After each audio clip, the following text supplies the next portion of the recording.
I believe that we are not where we should be with regards to sustainable development. So in 10 years, I would like to see myself a part of a team that's working to change that. Raquiesh, we have here that you are an attendant for the Virtual Honor Residential Program at the National Youth Science Camp 2021. Yes, I am. Can you tell us a little bit about the camp, please? It's from all over the states. I believe it's usually 2 delegates from each state. It's the top students in relation to science, basically, and someone who's demonstrated leadership skills and as well as a keen interest in the sciences, someone who's going to be, well, who aspires to be someone within a STEM field. For example, this year, based on my interaction with the other delegates, it seems that we have a lot of future engineers like myself. There are persons from countries like Argentina, Ecuador, Trinidad and Tobago, of course the States, as well as a lot of Latin American countries, such as Colombia. I've always known that I wanted to pursue a career in STEM.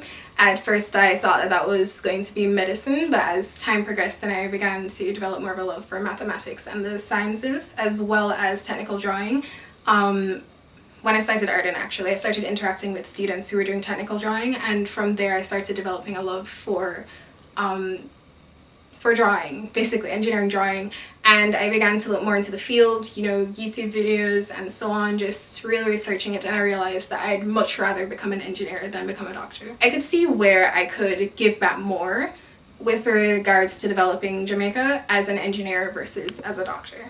Raquiesh was growing up pretty much a reserved child. She would smile, she would play, but a lot of times she liked to just be by herself.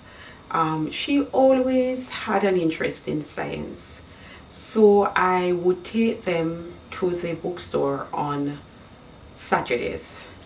One of the reasons is that her other sister reads. I mean, as soon as you got her a book, she would finish it. So you had to be constantly buying books.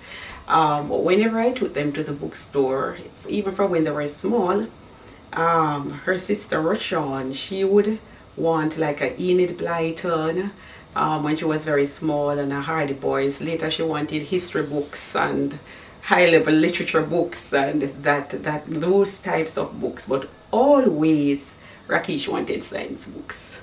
So she wanted books, she was reading books on issues like the climate, earth science books and issues from she was very small. Always those were the books that she wanted. And so she didn't like reading novels and those types of books.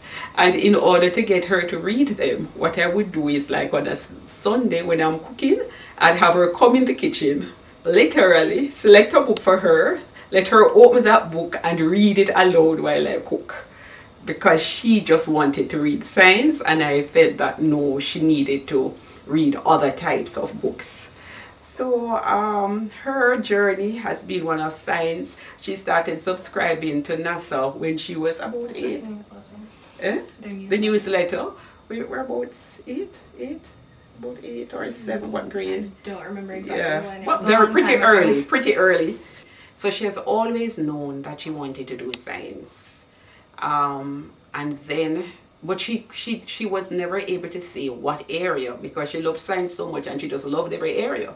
So she would say, oh, just a career in science. Her father did engineering, and he used to tell me, like when she was about 3, he would say to her, pass me this or pass me that. And he always told me afterwards that by the time she reached 4 and 5, she would know what to give to him without, having to tell her what tool to pass. She started speaking about engineering, I think in grade 10 or grade 11, somewhere off there. Yeah. I would imagine that he would have influenced her in some way, shape or form, because, she was there, and he had like the tools, and so I would imagine he would have influenced her to some extent. But she has always been driven when it comes to science in general. My mother actually continues to inspire me to this day as well, because she's a very hardworking person. She's self-made, I look up to her, as well as aspiring for excellence and aspiring to become someone who helps to improve Jamaica as well as our global community. Oh, it has been a very rewarding, very, very rewarding. Because as I tell you, she came after Rashawn, and Rashawn is more an outspoken kind of person, and she was always more reserved, I would say.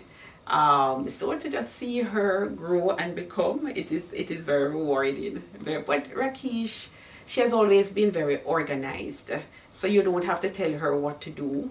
Normally when she comes home from school, she gets her sure, she eats her dinner, and she's in her book. And she can tell you what she's going to do now, what she's going to do next. So, you know, she has always been that way, to be honest. I haven't had to do any pushing or no great driving of either of the two girls. They pretty much are very internally directed and driven, motivated. From my end, what I've sought to establish is excellence, because I believe in excellence in whatever you do, and it's something I've always told them. Things like setting standards for yourself. You don't need people to tell you certain things. You would need to come up with your own standards. Continuous learning. There is always something new you can learn. You never know enough. There's always a different angle. Respect for others, you know, that is very important. And yeah, I think that's pretty much it. And then the most important one, worship. To be very honest, what I'm aspiring to achieve is to make sustainable development and advancements more cheaper, in a sense, so that it's not limited to countries which are already developed with regards to their economies, as in first world countries and second world countries, as we are a third world country. I believe that we are not where we should be with regards to sustainable development. So in 10 years, I would like to see myself a part of a team that's working to change that.